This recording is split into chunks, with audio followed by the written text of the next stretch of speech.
What happens when someone with royal connections appears on a popular television show and things go terribly wrong? Last night, viewers of the Graham Norton Show witnessed something completely unexpected. A friendly chat show appearance turned into one of the most shocking moments ever seen on television. This is the story of how Prince Harry went from being a charming guest to creating an uncomfortable situation that left the host with a difficult decision to make. The evening began like any typical Friday night recording. Graham Norton, who is famous for making celebrities feel comfortable and entertained, was getting ready for what he thought would be another pleasant show. The list of guests looked promising. There was a Hollywood actress who wanted to talk about her new movie, a comedian who had just finished a successful tour, and Prince Harry who planned to discuss his new charitable organization. The audience members were excited as they took their seats. They turned off their mobile phones and waited for the cameras to start rolling. Graham Norton welcomed everyone with his usual friendly smile and announced that the show would be fantastic. The opening credits played, and everything seemed perfectly normal. The first two guests sat comfortably on the famous red sofa that everyone recognizes from the show. They chatted easily with Graham about their recent work. The atmosphere was relaxed and filled with the special charm that had made Graham Norton Britain's favorite talk show host for more than 20 years. Then Prince Harry walked onto the stage. The audience clapped loudly as he entered, and he waved confidently to the crowd. He looked smart in his navy blue suit, appearing every bit like the charming royal that people around the world had come to admire. Graham stood up to greet him with his typical enthusiasm. He extended his hand for a friendly handshake. Aiken addressed him respectfully, but something felt different right from the start. Instead of responding graciously as expected, Harry's handshake was quick and seemed dismissive. He told Graham not to use his royal title, speaking in a tone that already had an edge to it. This made Graham's smile fade slightly. Graham recovered smoothly, though, as professionals do, and invited Harry to sit down on the sofa. The other guests moved over a bit to make room, but Harry paused and looked at the seating arrangement with clear irritation. Harry announced loudly that he had been told he would get the end seat. The studio microphones picked up his complaint clearly. Graham blinked but maintained his professional manner. He said they could certainly arrange that, and asked Sarah, the Hollywood actress, if she would mind moving down. Sarah Matthews smiled graciously and moved without any complaint, saying it was no problem at all. But Harry was not finished with his complaints. As Harry finally sat down, he looked around the television set with what seemed like disapproval. He commented that the lighting was quite harsh and said he had specifically requested softer lighting in his contract. The studio audience began to whisper quietly among themselves. This was not the Harry they had expected to see. Graham tried to lighten the mood with humor, as he always does. He joked that harsh lighting was a common problem in television and made everyone look like they needed a vacation. He chuckled, hoping to get Harry to smile. Harry did not laugh. Instead, he adjusted his position on the sofa again, this time more dramatically. He said that harsh lighting might be acceptable for most people, but given his position, he would have thought more consideration should have been given. The atmosphere in the room became tense. The other guests exchanged uncomfortable glances. Graham used his famous quick wit to try again. He joked that Harry's position on the sofa looked quite comfortable to him, grinning as he tried to inject some humor into the increasingly awkward situation. This time, Harry's response was sharp and immediate. He said that was not what he meant and suggested Graham knew that perfectly well. The audience became completely silent. In all his years of hosting television shows, Graham Norton had never experienced such obvious rudeness from a guest, especially not within the first few minutes of an interview. But staying true to his reputation as a professional, he pressed on. Graham suggested they talk about Harry's new foundation and mentioned that he understood it focused on supporting military veterans, which was wonderful work. For a brief moment, it seemed like Harry might settle into a normal interview. He straightened up slightly and began speaking about the charitable organization. He explained that it was something very important to him and that having served in the military himself, he understood the unique challenges that veterans face when returning to civilian life. Graham nodded encouragingly and asked Harry to tell the audience about some of the specific programs being developed. Harry began to answer, but then he paused, looking irritated again. He asked if someone could do something about an audience member who was coughing, saying it was quite distracting. Graham turned toward the audience, genuinely confused. He asked which audience member Harry meant. Harry pointed out a woman in the third row, saying she had been coughing on and off since he sat down, and it made it very difficult to concentrate. The camera operator followed Graham's direction and briefly showed the audience. A middle-aged woman sat looking embarrassed, with her hand covering her mouth. She had indeed coughed once or twice, which is completely normal behavior for someone sitting in a television studio for over an hour. Graham's expression began to show the first signs of strain. He apologized, but said he thought that was just normal audience behavior, and perhaps they could continue with the interview. Harry replied coolly that it might be normal for Graham's usual guests, but he would have expected more control over the environment for someone in his position. The other guests were now openly staring. Sarah Matthews looked particularly shocked, her eyebrows raised in disbelief. The comedian James Walsh was shaking his head almost without realizing it. Graham took a deep breath. His years of television experience told him to try one more time to save the situation. He suggested that Harry focus on the wonderful work his foundation was doing and said the viewers would love to hear about how they could get involved. But Harry had moved on to another complaint. He said that speaking of the audience, he had noticed when he came out that the applause seemed rather weak. He asked if the audience had been properly informed about the significance of his appearance tonight. This was the moment when Graham Norton, beloved by millions for his kindness and professionalism, finally began to show cracks in his composure. His smile became noticeably forced, and when he spoke, there was a slight edge to his usually warm voice. He said the audience was briefed exactly as they always were, and he actually thought their welcome was quite lovely. Harry said dismissively that Graham would think that, but coming from appearances on American television where there was a proper understanding of protocol, the difference was quite stark. The studio had become so quiet that people could hear the hum of the cameras. Graham's other guests looked like they wanted to disappear into the sofa cushions. Even the crew members, usually focused on their technical work, were stealing glances at the increasingly hostile exchange. Graham Norton had interviewed thousands of celebrities over his career. He had handled drunk actors, emotional breakdowns, and even the occasional difficult person with unreasonable demands. But never in all his years behind that desk had he encountered such breathtaking sense of entitlement from someone who should have been grateful for the opportunity to appear on the show. Graham said quietly that he understood, and the famous warmth was now completely gone from his voice. He asked Harry how exactly they should have prepared differently for his appearance tonight. It was a question that would prove to be the turning point for what happened next. Harry's response would cross a line that even the most patient host in television could not ignore, setting the stage for a confrontation that would make broadcast history. Harry leaned back in his chair with an expression that made every person in the studio uncomfortable. He said that perhaps Graham's production team should have researched proper royal protocol before booking someone of his caliber. He added that this was not some local morning show.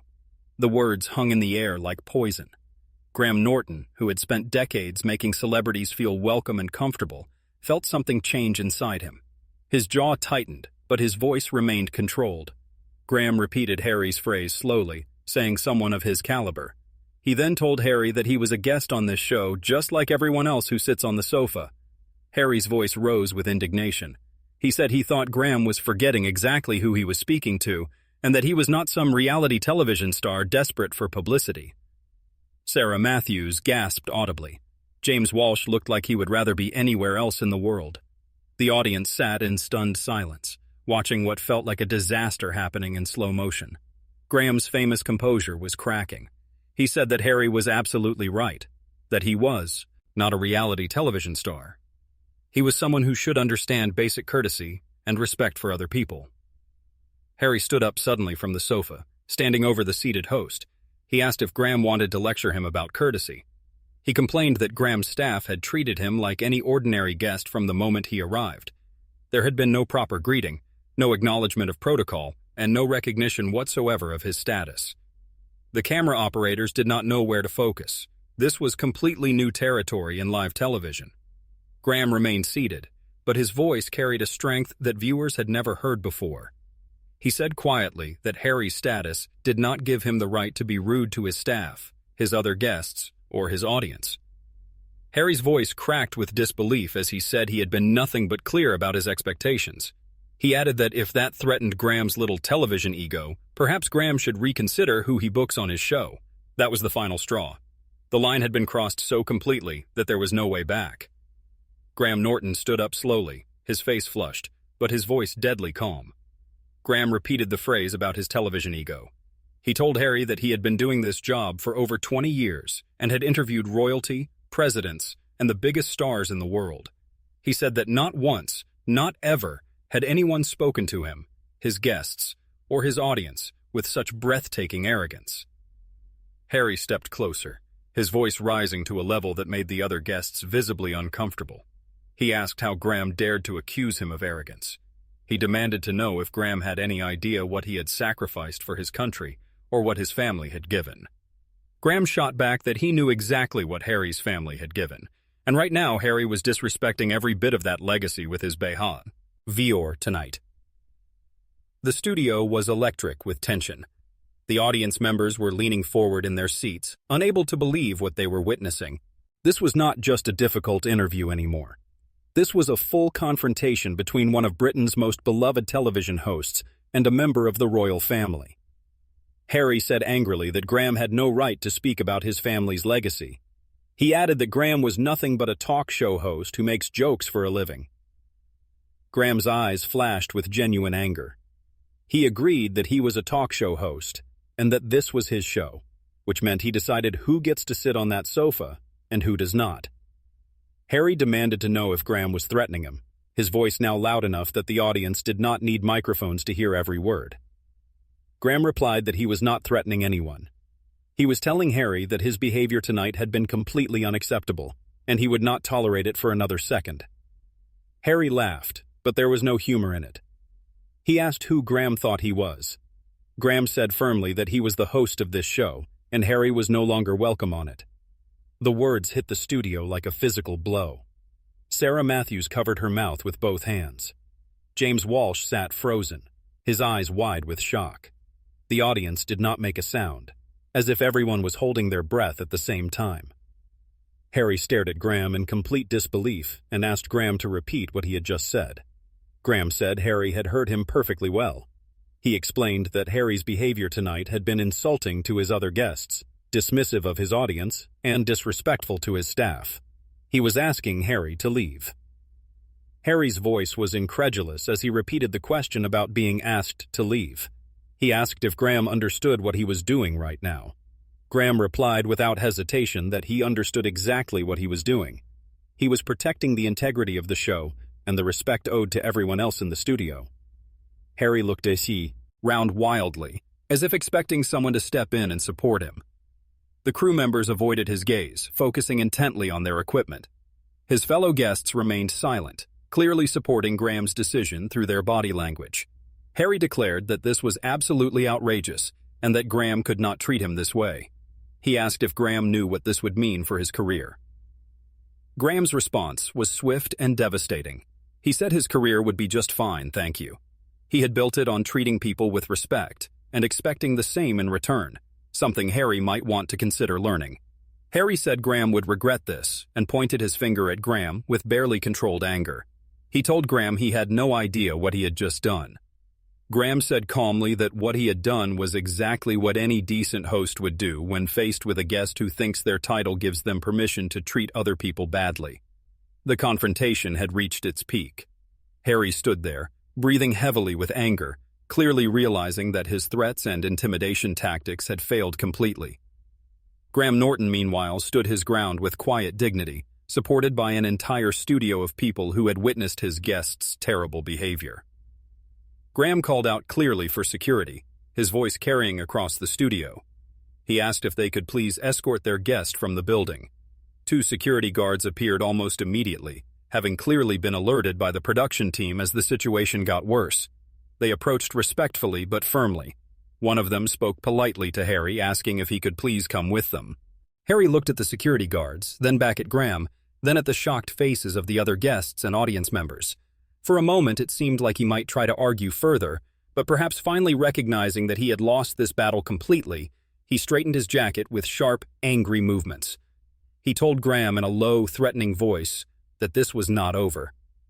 Graham replied simply that yes, it was over, and it should never have started in the first place. As the security guards gently but firmly guided Harry toward the exit, The entire studio watched in absolute silence. The man who had entered with such confidence and sense of entitlement was leaving in disgrace, escorted out like any other disruptive person. The studio doors closed behind him with a soft click that somehow sounded very loud in the silent space. Graham Norton stood alone at the center of his set, having just done something unprecedented in television history. He had removed a member of the royal family from his show, and he had done it with the dignity and class that had made him beloved by millions. Graham said finally, his voice still slightly shaky from adrenaline but regaining its characteristic warmth, that this was certainly unexpected. The audience erupted into the loudest, longest applause of the evening. It was a standing ovation that seemed to go on forever. Sarah Matthews and James Walsh joined in, both looking relieved and impressed by their host's handling of the situation. Graham Norton had faced down entitled arrogance with quiet dignity, and in doing so had reminded everyone watching exactly why he remained television's most respected host. The man who built his career on kindness had shown that sometimes true kindness means refusing to enable bad behavior, no matter who is displaying it. The incident would be talked about for years to come as a defining moment in television history, when one host chose integrity over intimidation and respect over royal status.